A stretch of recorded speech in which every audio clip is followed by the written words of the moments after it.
I cheated on my husband. With his business partner. This is my deepest secret, one I'll take to my grave. A confession so heavy it feels like a stone in my chest, pressing down on me every moment I'm not distracted by the life I've built. I thought my marriage was solid, a fortress of love and trust one could rely on no matter the storm, but I was wrong. Terribly, devastatingly wrong. The life I'd constructed with Thomas, my husband of 6 years, seemed perfect on the outside. A stable partnership, a beautiful home in Bordeaux with ivy climbing the stone walls, a routine that felt safe after years of chasing dreams and building careers. Thomas and I had weathered so much together. His late nights launching his interior design business, my own struggles as a freelance photographer balancing client demands, the quiet ache of 2 miscarriages that left us clinging to each other in the dark. We met 7 years ago at an art gallery opening in Paris. A rainy evening where he complimented my work on display, his shy smile and warm hazel eyes drawing me in. Within a year we were married in a small vineyard in the countryside, the air thick with the scent of grapes and lavender, his vows promising a lifetime of devotion, his hands trembling as he slipped the ring on my finger. Thomas is everything a husband should be.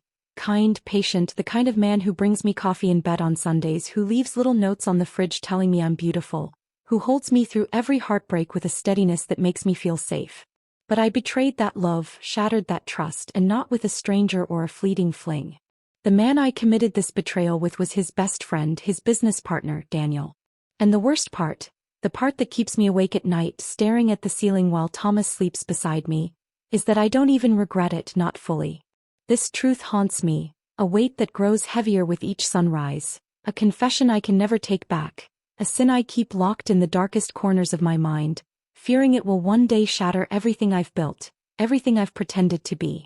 It all began with an unspoken tension, a spark I didn't see coming, a flicker of something dangerous that grew into an inferno I couldn't control. Thomas and Daniel had been partners for over a decade, building their interior design firm Laurent and Dupont, from a small startup into a thriving business with clients across France. Their offices were in a chic neighborhood of Bordeaux, a sleek space with glass walls and modern art, a testament to their shared vision and hard work. Daniel, 39, was the opposite of Thomas in every way. Where Thomas was reserved, introspective and gentle, Daniel was charming, confident, a man who knew exactly how to get what he wanted with an ease that was both disarming and intoxicating. Tall, with slightly tousled brown hair that always looked effortlessly perfect, piercing green eyes that seemed to see right through you, and a smile that could melt ice, he had a magnetic presence that drew people in. Clients, colleagues, and eventually me. I'd always found him attractive, a fact I'd acknowledged in passing but never dwelled on, seeing him as an extension of Thomas's life, a trusted friend and partner who was part of our world but not mine to consider.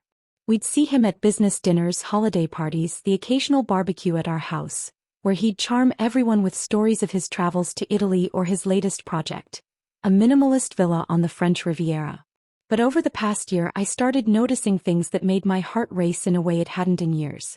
The way he looked at me when Thomas wasn't in the room, his eyes lingering on me during those dinners, a glint of something deeper in his gaze when our hands brushed by accident as I passed him a glass of wine. I'd catch myself holding his stare a beat too long, my cheeks flushing under his attention, my heart fluttering in a way it hadn't with Thomas since our early days. The flirting started small, almost imperceptible at first, a lingering glance across the table when Thomas was distracted, a brush of his hand against mine when he handed me a plate at a barbecue, a playful comment about my dress. "You look stunning tonight, that color suits you." That made me laugh more than it should have, my laughter lingering in the air like a confession. I told myself it was harmless, a little game to break the monotony of my days, a spark of excitement in a life that had become predictable, safe, routine. But deep down I knew we were playing with fire, dancing on the edge of something dangerous I couldn't yet name, a temptation that grew stronger with every shared glance, every fleeting touch, every moment we spent in each other's orbit. The night I gave in came when Thomas was out of town for a work trip to Lyon, a rare weekend apart that left our house feeling cavernous without his steady presence, the silence amplifying my restless thoughts. Daniel called late Friday afternoon, his voice smooth and warm over the phone, asking if he could stop by to discuss business. A new client pitch Thomas had left him to handle, a project for a winery in the Médoc region. I agreed, thinking it would be a quick meeting, a distraction from the quiet that had settled over the house like a heavy fog. He arrived just after 7, a bottle of Bordeaux in hand, his smile warm but edged with something I couldn't ignore. A flicker of intent, a promise of something more. He was dressed casually, a fitted black shirt and dark jeans that hugged his frame, his cologne a subtle mix of cedar and citrus that filled the air as he stepped inside. We sat in the living room, the fire casting a soft glow over the hardwood floors, the flames dancing in the hearth as we opened the wine and settled onto the couch. One glass turned into 2, then 3, the alcohol loosening my inhibitions, warming my skin, blurring the lines I'd always drawn so carefully. The conversation started innocently enough. Details about the winery project, the client's demands for a modern yet rustic aesthetic, the timeline Thomas had set before leaving, but it drifted, as it always did with Daniel, to more personal topics. He asked about my photography, complimenting a recent series I'd shot of the Gironde estuary, his words genuine but laced with something deeper, a tone that made my pulse quicken. I asked about his life, his divorce 2 years ago from Claire, a woman I'd met a handful of times at company events, her sharp eyes and cold demeanor a stark contrast to Daniel's warmth. He spoke candidly, his voice softening as he admitted how lonely he'd been, how he'd thrown himself into work to fill the void, how he envied the life Thomas and I had built. "You two seem so solid," he said, his eyes searching mine, and I laughed nervously, the compliment feeling hollow under the weight of my growing desire. The tension between us was suffocating. He knew it and I knew it, the air thick with an unspoken longing that crackled like static, a pull I couldn't resist. When he finally leaned in to kiss me, his lips brushing mine with a tentative heat, I should have stopped him, should have pulled back and ended it right there, should have remembered the vows I'd made to Thomas under that vineyard sky. But I didn't. I leaned into him, my hands finding his shoulders, and the kiss deepened, a rush of adrenaline and longing that consumed me, his hands sliding to my waist, pulling me closer as the firelight flickered around us. That night we crossed a line we could never erase, moving to the couch, his fingers tracing the curve of my spine, my hands in his hair, the world narrowing to the heat of his touch, the taste of wine on his lips, the forbidden thrill that made my heart race. It was intense, reckless, a moment of weakness that should have ended there, but instead, it ignited something I couldn't control. A fire that would burn through my life, leaving ashes in its wake. I told myself it was just one mistake, a moment of weakness I could bury deep and forget, a lapse in judgment I could chalk up to the wine, the loneliness, the allure of Daniel's charm. I woke up the next morning on the couch, tangled in a throw blanket, Daniel gone, the empty wine bottle on the coffee table a silent accusation. My head pounded, my heart raced, the memory of his touch searing my skin like a brand, the guilt crashing over me like a wave as I realized what I'd done.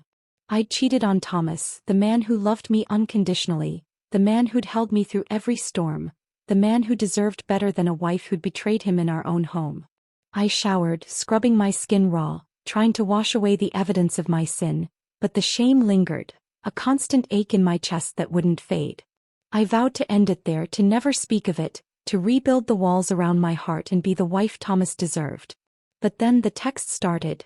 Late-night messages from Daniel, his words a siren call I couldn't ignore. "I can't stop thinking about you," he wrote at 1 a.m., the notification lighting up my phone as I lay beside Thomas, his breathing steady in sleep. "Last night was incredible.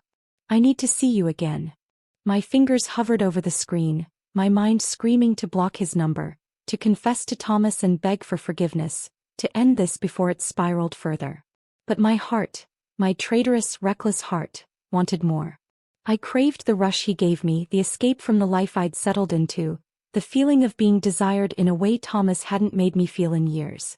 The affair that should have ended became a dangerous obsession, a secret we fed with stolen moments, a fire that grew hotter with every encounter.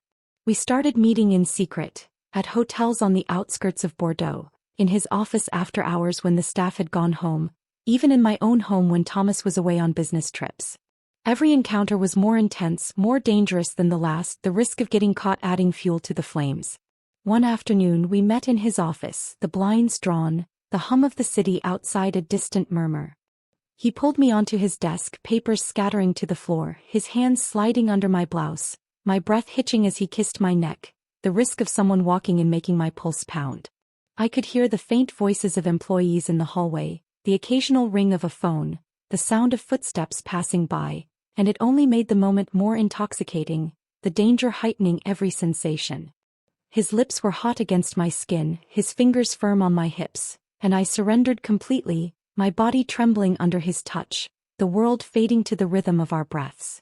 Another time, we booked a hotel room overlooking the Garonne River, the water shimmering under the moonlight, the city lights casting a golden glow through the window. We spent hours tangled in the sheets, his whispers in my ear promising more. "You're all I think about," he murmured, his voice rough with desire, my body responding with a hunger I hadn't felt in years, the guilt a distant echo drowned by the heat of the moment. We ordered room service late at night, sharing a bottle of champagne, laughing over strawberries as we lay in bed, the intimacy of the moment a stark contrast to the secrecy of our affair. At home, when Thomas was out, we'd meet in the kitchen, his hands on my hips as he pressed me against the counter, my legs trembling as we kissed, the danger of Thomas walking in at any moment only heightening the intensity. One evening, in the guest room while Thomas was at a client dinner, Daniel came over unannounced, his eyes dark with intent as he pulled me into the room, locking the door behind us. We fell onto the bed, the mattress creaking softly, his hands roaming my body, my fingers digging into his back as we moved together, the thrill of betrayal a drug I couldn't quit. I knew I was playing a dangerous game, risking everything, my marriage, my reputation, my peace of mind, but I didn't care. The thrill, the desire, the way Daniel made me feel alive again was worth it.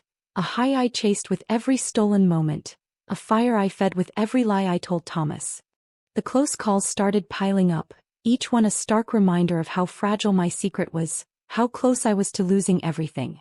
Thomas began to notice the tension. He'd catch me checking my phone with a nervous glance, ask why I seemed distracted, his brow furrowing with concern I didn't deserve. "You've been distant lately," he said one evening over dinner, his voice soft but laced with worry, his hazel eyes searching mine for an answer I couldn't give. I forced a smile, blaming work stress, a new client project that demanded late nights, but the lie tasted bitter on my tongue, the weight of my betrayal pressing down on me. One night he came home early from a trip to Toulouse, the sound of his key in the lock sending me into a panic as Daniel and I were on the couch, his lips inches from my neck, his hand on my thigh, the scent of his cologne still lingering in the air. I pushed him away just in time, smoothing my hair and forcing a smile as Thomas walked in, his suitcase in hand, his expression tired but warm. "You're back early," I said, my voice shaky, and I made up a lie about Daniel stopping by to drop off files, my heart pounding as Thomas nodded, accepting it for now. I ushered Daniel out the back door, my hands trembling as I whispered for him to leave, the adrenaline coursing through me like wildfire. Another time at a hotel in Arcachon, we were interrupted mid-encounter by a maid knocking on the door, her voice calling out about housekeeping, and we had to scramble to compose ourselves, my cheeks flushed, Daniel's shirt half unbuttoned, the thrill of almost being caught making it even more intoxicating. I laughed breathlessly as we dressed, the danger fueling our desire, but the reality of how close we'd come to discovery lingered like a shadow. Thomas started asking more questions, why I was coming home late, why I seemed so jumpy, why I was always on my phone, and I fed him more lies, each one a brick in the wall I was building between us, a wall that threatened to collapse at any moment. I knew it couldn't last forever. The lies were getting harder to maintain, the guilt was creeping in, seeping into the cracks of my carefully curated life, and Thomas's trust was a thread I was dangerously close to snapping, but I didn't know how to stop. The addiction to Daniel, to the danger, to the forbidden, had taken hold, and I was powerless against it, a moth drawn to a flame that would inevitably burn me. Then the unthinkable happened. Daniel's wife, Claire, found out. I don't know how. Maybe a text I'd forgotten to delete on his phone, maybe a receipt from one of our hotel stays, maybe a slip-up he'd made. But one afternoon she showed up at my door, her eyes blazing with fury, her voice trembling with a mix of rage and betrayal. Claire was a woman I'd met a handful of times at company events, a sharp-eyed brunette with a cold demeanor who always seemed to watch me a little too closely, as if she sensed something I hadn't yet admitted to myself. Now, standing on my doorstep, her hands clenched into fists, she looked like a storm ready to unleash. "I know about you and Daniel," she spat, her words cutting like a knife, each syllable a blow to the fragile house of cards I'd built. "I found the messages, the hotel bookings, the lies he's been telling me. How could you do this? To Thomas, to me, to our families." Her voice broke on the last word, tears welling in her eyes, but the anger didn't waver, a fire that burned as brightly as my own shame. I stood there, frozen, my heart pounding in my chest, my mind racing for a way out, a way to deny it, to make her believe it was all a misunderstanding. But the truth was written on my face, in the flush of my cheeks, the tremble of my hands, the guilt that poured off me like a scent she could smell. "If you don't tell Thomas, I will," she threatened, her voice low and dangerous, a promise I knew she'd keep. "You have 1 week to come clean, or I'll destroy your marriage myself." I was trapped, my world collapsing around me. Should I confess before she could ruin everything, rip apart the life I'd built with Thomas? Or should I lie, hope she'd keep quiet, pray Thomas never found out, cling to the fragile hope that I could bury this secret deeper? My mind spun, the guilt crashing over me like a tidal wave, drowning me in its weight. But beneath it, a darker truth lingered. I still craved Daniel. The memory of his touch, the way he made me feel, the rush of our secret moments, haunted me even as Claire's threat loomed, a siren call I couldn't silence. I begged her to give me time, my voice breaking as I promised to end it, to make things right. But as I closed the door, the desire didn't fade. It simmered, a fire I couldn't extinguish, a part of me I couldn't deny, a hunger that gnawed at me even as I faced the wreckage of my choices. The affair ended, or at least it paused, when Claire's ultimatum forced me to cut contact with Daniel. I blocked his number, deleted our messages, avoided his calls, ignored the emails he sent to my work account, each one a plea to see me again, to talk, to pick up where we'd left off. The silence was deafening, the absence of him a void I couldn't fill, a hollow ache that echoed the guilt I carried. I threw myself into my marriage, trying to be the wife Thomas deserved, the woman I'd vowed to be when we stood in that vineyard, the sun setting behind us as we promised forever. I cooked his favorite meals, chicken stew with a glass of red wine, vegetable stew with fresh herbs from our garden, planned date nights along the Garonne, held his hand a little tighter, hoping that love, real love, could heal the wounds I'd inflicted, could stitch back together the fabric of our life I'd torn apart. But every moment with Thomas was tainted by the memory of Daniel, every touch a reminder of what I'd done, every smile a lie I didn't deserve. Thomas still doesn't know, not yet. He comes home every night, kisses me with the same love he always has, his hands warm on mine, his smile trusting, oblivious to the betrayal that stains our marriage, the secret that festers beneath the surface of our life. But I live in fear every day, wondering when the truth will come out, when Claire will break her silence, when Thomas will find a text or a photo I missed, when the life I've built will crumble around me like a house of cards in a storm. I wake up in the middle of the night, my heart racing, convinced I heard Claire's voice at the door, or Thomas's phone buzzing with a message from her, my mind spinning with scenarios of discovery, of confrontation, of loss. The guilt should be eating me alive, a constant ache that should drive me to confess, to fall to my knees and beg for forgiveness, to lay bare my sins and let Thomas decide my fate. But sometimes, late at night, when Thomas is asleep beside me, his breathing steady, his arm draped over me in a trust one don't deserve, I remember Daniel's touch, the heat of his hands on my skin, the taste of his lips, the thrill of his whispers in the dark. I close my eyes and I'm back in that hotel room, the moonlight streaming through the window, his voice in my ear, my body alive under his touch, and I wonder, if given the chance, if Daniel walked through my door tomorrow, his eyes dark with that same hunger, would I do it all over again? The answer terrifies me, a truth I can't escape, a desire that lingers beneath the guilt, a fire that still burns in the ashes of my shame, a secret I'll take to my grave. I think about the life Thomas and I had, the life we're still trying to hold on to, and it breaks me into pieces I can't put back together. I remember the mornings we'd wake up in our tiny apartment in Paris, before we moved to Bordeaux, tangled in each other's arms, the sun filtering through the curtains, Thomas's hands gentle on my skin as we made love, slow and tender, his whispers in my ear, "You're my everything," making me feel cherished like I was the center of his world. I remember the nights we'd spend on our balcony, a bottle of rose between us, him telling me stories of his childhood in the countryside near Toulouse, his father teaching him to fish in a quiet river, while I sketched the Eiffel Tower in the distance, the city lights twinkling below like stars. I remember the way he held me after we lost our first pregnancy, his arms strong around me as I cried into his chest, his voice steady as he promised we'd try again, that we'd have a family someday, that we'd be okay, his tears mingling with mine as we mourned the future we'd imagined. I remember the second miscarriage, a year later, the silence that followed, the way we sat on the couch for hours, holding hands, not speaking, just being together in our grief, his presence a lifeline I clung to.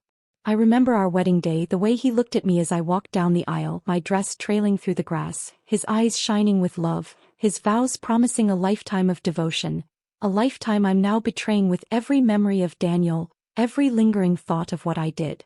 I remember the small moments.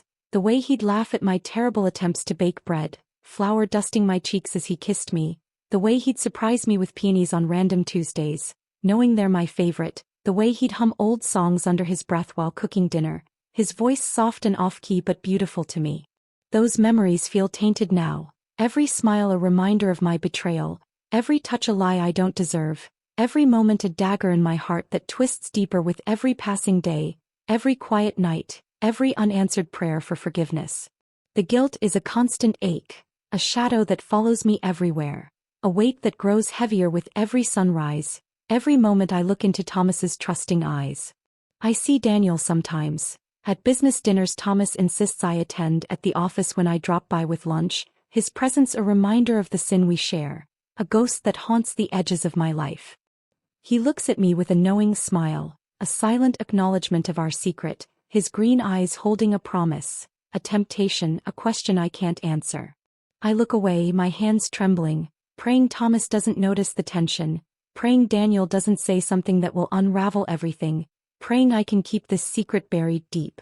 But Thomas notices my unease more often now, asks if I'm okay, his concern deepening my shame, his voice gentle as he brushes a strand of hair from my face, his touch a reminder of the love I don't deserve, a love I've stained with my actions. I'm fine, I lie, forcing a smile, my voice hollow, my heart breaking as I speak, and he believes me because he trusts me, because he loves me, because he has no reason to doubt me, no reason to think I'm anything less than the woman he married. But I'm not fine. I'm a liar, a cheater, a woman who's destroyed the best thing she ever had, a woman who's betrayed the man who loves her with a man he trusts more than anyone. His own partner, his best friend since university, the man who stood beside him at our wedding, who toasted our future with a speech about loyalty and love, words that now feel like a cruel irony. I think about confessing, spilling everything, every stolen kiss in the office, every hotel room overlooking the river, every lie I've told to cover my tracks, begging for forgiveness, letting the truth set me free or destroy me if that's what it takes, but I can't. I can't bear the thought of Thomas looking at me with disgust, of him walking away, of him confronting Daniel, of losing the only good thing I have left in my life, the only thing that keeps me grounded, the only thing that reminds me of who I used to be before I let desire consume me. So I keep my secret, let it fester, let it rot inside me, knowing it's the punishment I deserve, knowing it's the price I'll pay for the rest of my life, a price I'll pay in silence, in shame, in the dark of every sleepless night, every time I see Thomas's trusting smile, every time I catch Daniel's knowing gaze. The fear of discovery is a constant companion, a shadow that looms over every moment, every interaction, every breath. I flinch at every unexpected knock on the door, convinced it's Claire, her ultimatum expired, her anger ready to spill over and ruin me. I check my phone obsessively, waiting for a message from her, a threat, a demand, a sign that my time is up. I watch Thomas's face for any hint of suspicion, any sign that he knows, that he's seen through my lies, that he's piecing together the truth I've worked so hard to hide. I replay every close call in my mind. The night he came home early, the hotel maid's knock, the dinner where Daniel's hand brushed mine under the table and Thomas looked at us a second too long, his brow furrowing with a question he didn't voice.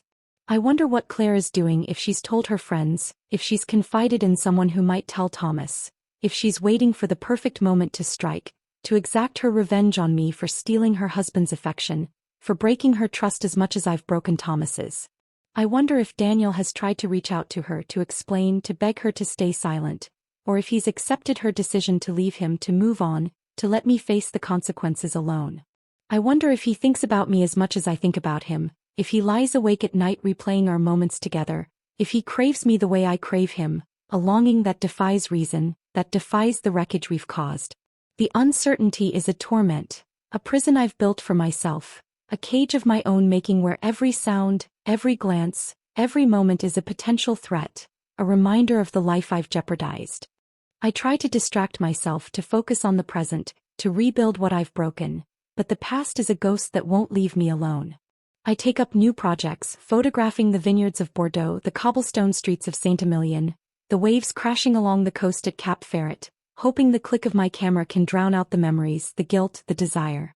I spend more time with Thomas, planning weekends away, a trip to the Loire Valley to see the castles, a picnic by the Dordogne River where we share a baguette and cheese, his laughter a balm I don't deserve. I try to be the wife I used to be, the woman who loved him without reservation, who didn't carry the weight of betrayal in her heart. But every moment is a struggle, a battle between the life I want to reclaim and the life I've lived in secret. I see Daniel in the places we used to meet. The hotel where we spent that first night, the cafe where we'd sit in the corner, our knees touching under the table, the park where we'd walk after dinner, his hand brushing mine as we talked about everything and nothing. I see him in my dreams, his face a constant presence, his voice a whisper that pulls me back to the moments I can't forget, the moments I shouldn't want to remember but do. I see him in Thomas, in the way they laugh the same way, in the way they both tilt their heads when they're thinking, in the shared history that binds them, a history I've tainted with my actions, a friendship I've betrayed as much as my marriage. Sometimes, I imagine what it would be like to leave, to pack a bag and disappear, to start over somewhere new where no one knows my name, where the weight of my secret can't follow me. I imagine a life in a small village in Provence, surrounded by lavender fields, where I can photograph the sunrise and forget the woman I've become, forget the pain I've caused, forget the desire that still burns in my veins. But I know I can't run. Thomas doesn't deserve that, doesn't deserve to be abandoned without an explanation, doesn't deserve the confusion and hurt that would come with my disappearance. And deep down, I don't want to leave him, don't want to lose the life we've built, the love we've shared, the future we've dreamed of. A future with children, with laughter, with quiet nights by the fire. A future I've jeopardized but still want to fight for. So I stay, trapped in a limbo of my own making, a prisoner of my choices, a woman torn between the man she loves and the man she craves, between the life she has and the life she can't let go of, between the guilt that consumes her and the desire that won't fade. Every night as Thomas sleeps beside me, his arm around me, his warmth the comfort I don't deserve, a sanctuary I've defiled with my actions, I lie awake, the weight of my sins pressing down on me like a boulder, crushing me with every breath. I think about Daniel, about the affair, about the office desk where papers scattered to the floor, about the hotel room where the moonlight painted our skin, about the lies I've told, the life I've tainted, the love I've betrayed. I think about Thomas, about the man I've hurt, the man who loves me more than I'll ever deserve, the man who holds me close even now, unaware of the woman I've become, unaware of the monster I've let myself be. I think about Claire, about her threat, about the ticking clock that counts down to the moment my secret might be exposed, the moment my world might collapse. I think about the future, about the children we want to have, about the family we've dreamed of, about whether I can ever be the mother they deserve when I can't even be the wife Thomas deserves. I think about the past, about the woman I was before Daniel, before the affair, before the betrayal. A woman who loved without reservation, who trusted without doubt, who lived without shame. I wonder if I can ever be her again, if I can ever reclaim the innocence I've lost, the integrity I've shattered, the love I've tarnished. I wonder if I'll spend the rest of my life looking over my shoulder, waiting for the other shoe to drop, waiting for the truth to come out, waiting for the consequences I've earned. I wonder if I'll ever find peace, if I'll ever forgive myself, if I'll ever be free of the desire that still lingers, the desire that whispers to me in the dark, that tempts me with memories I can't erase, that promises a thrill I can't forget. I'll carry this secret to my grave, a shadow I can't escape, a truth I'll never speak, a penance I'll endure in silence, a torment that will haunt me until the day I die.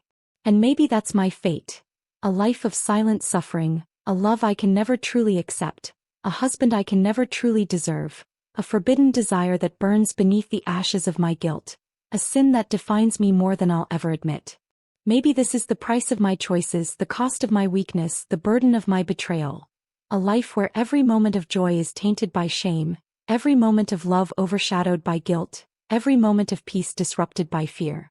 Maybe this is who I am now, a woman who loved too deeply, who desired too much, who betrayed too completely, a woman who will spend the rest of her days paying for the fire she couldn't resist, a fire that warmed her even as it burned her to the ground.